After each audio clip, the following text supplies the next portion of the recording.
शहर में railway station पर एक छोटा लड़का रोज ट्रेनों में भीख मांगता था। वह पूरे दिन प्लेटफॉर्म पर घूम घूम कर यात्रियों से कुछ पैसे जुटाता और उसी से अपना पेट भरता। एक दिन जब वह भीख मांग रहा था, उसकी नज़र एक हैंडसम और सजी धजी वेशभूषा में खड़े व्यक्ति पर पड़ी। वह सूट बूट में अत्यंत स्मार्ट और अमीर लग रहा था। लड़के ने सोचा, अगर मैं इस आदमी से भीख मांगूंगा तो शायद यह मुझे अच्छे पैसे देगा। वह दौड़कर उस व्यक्ति के पास पहुंचा और बोला, साहब, कुछ दे दीजिए, बहुत भूखा हूं। उस व्यक्ति ने शांत स्वर में उसकी ओर देखा और कहा, तुम हमेशा मांगते ही रहते हो, क्या कभी किसी को कुछ दिया भी है? लड़का बोला, साहब, मैं तो भिखारी हूं, मेरे पास देने के लिए कुछ नहीं है। उस व्यक्ति ने गंभीरता से कहा, तो फिर तुम्हें लेने का भी कोई हक नहीं है।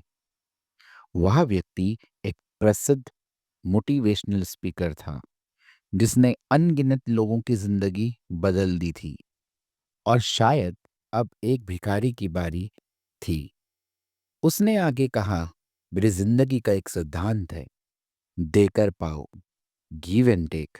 यदि तुम मुझे कुछ दे सकते हो, तभी मैं तुम्हें कुछ दे सकता हूं। इतना कहकर वह ट्रेन में बैठ गया और चल गया। लेकिन उसकी कही गई बात उस छोटे भिखारी के दिल में उतर गई। वह सोचने लगा, क्या सच में मुझे इसलिए कम भीख मिलती है क्योंकि मैं बदले में कुछ नहीं देता? कई दिनों तक वह यही सोचता रहा। मैं तो भिखारी हूं, आखिरी में मैं भीख ही मांगूंगा। आखिर में किसी को क्या दे सकता हूं? एक दिन उसकी नजर स्टेशन के खंबे पर लगे एक पोस्टर पर पड़ी, जिसमें जूते पॉलिश का विज्ञापन था। तभी उसके दिमाग पर एक विचार आया, क्यों ना मैं जब किसी से भीख लूं तो बदले में उसके जूते पॉलिश कर दूं। उसने यह विचार सोचा और उसे यह विचार अच्छा लगा। उस दिन जो भीख में पैसे मिले थे, उससे उसने जूते पॉलिश करने का सामान खरीदा और ट्रेनों में भीख मांगने निकल पड़ा। जब कोई उसको भीख देता, तो वह मुस्कुराकर उनके जूते पॉलिश कर देता। यात्रियों को उसका यह नया तरीका बहुत पसंद आया। वे चकित भी हुए और प्रश्न भी।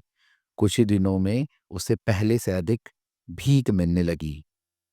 अब वह लड़का रोज सुबह सबसे पहले पॉलिश का सामान खरीदता, फिर यात्रियों से भीख मांगता और बदले में उनके जूते चमका देता।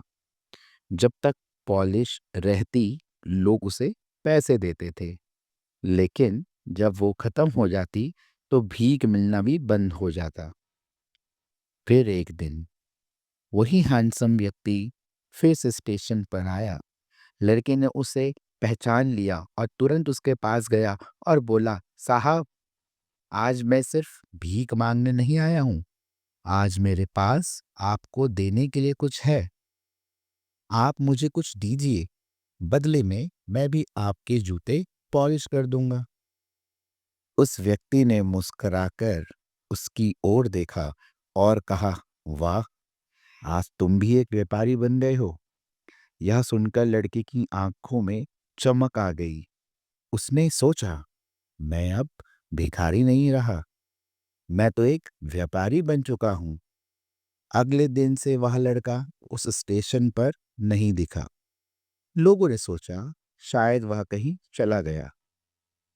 एक साल बाद उसी स्टेशन पर दो व्यक्ति सूट बूट पहनकर ट्रेन में चढ़े। उनमें से एक ने दूसरे से हाथ मिलाया और कहा, क्या आपने मुझे पहचाना? दूसरे ने कहा, माफ कीजिए, नहीं। पहला व्यक्ति मुस्कुराया और बोला, हम दो बार मिल चुके हैं।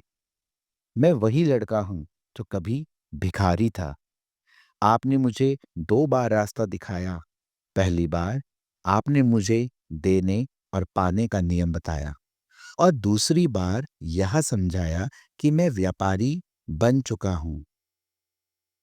दूसरा व्यक्ति चकित होकर बोला, ओह, अब याद आया, तुम वही लड़का हो ना जिसे मैंने पहली बार मना किया था, और दूसरी बार तुमने मेरे जूते पॉलिश करके मुझसे पैसे लिए थे, लेकिन अब तुम बहुत अमीर लगते हो। आजकल क्या कर रहे हो? लड़का मुस्कुराया और बोला, आज मैं एक बड़ी जूते पॉलिश कंपनी का मालिक हूँ। मेरी कंपनी के उत्पाद देश और विदेशों में बिकते हैं। लोगों को अच्छे और चमकदार जूते पसंद है, और मैंने उन्हें वही दिया, एक खूबसूरत एहसास। दोनों हंसते हुए एक दूसरे से विदा हुए। सीख: जब आप खुद को छोटा समझेंगे तो दुनिया भी आपको छोटा ही मानेगी। देने की भावना ही आपको असल में पाने योग्य बनाती है। सोच बदलो तो आपकी किस्मत भी बदल सकती है।